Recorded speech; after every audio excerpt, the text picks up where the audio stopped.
So for the MakeCode Minute today, what I wanted to do is take a look at some cool features that are coming to the release version of MakeCode Arcade. A couple really cool changes that I am so happy about, first of which is changes to the Sprite editor.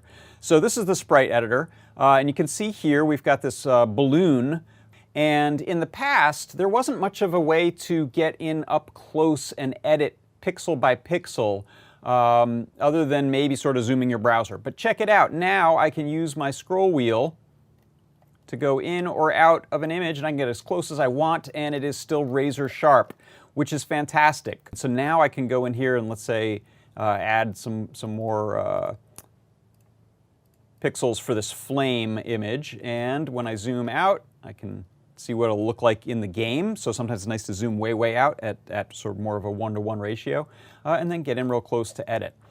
So that is one really great change to the Arcade Sprite editor. Now what I want to show is some changes to the tile map editor, and these are huge changes. So first of all, let's take a look at, you'll notice cool new graphics for the simulator. So this is a little sort of game demo that I built this morning really quickly, and one of the reasons it was so quick is check out the new tile map editor. The new tile map editor has all kinds of great features. First of all, it has that same zooming that I just showed you in the Sprite editor. And it's also got this gallery, so if I'm picking tiles from a tile pack, I can cruise through and look at them all here. Let's put some more stairs maybe.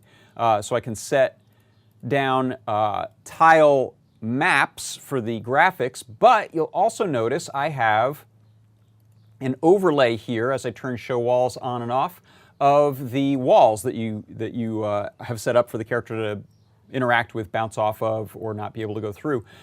So this is now all in one. If I switch over to this walls icon, I can now draw in some walls really conveniently. And it's just so nice to have both the images and the interactions built into this one map. And I'm sure there's more changes coming as this becomes even more easy to use. It's really fantastic, but I'm super excited about those changes that have come in the Sprite editor and the tile editor. And that is your MakeCode Minute.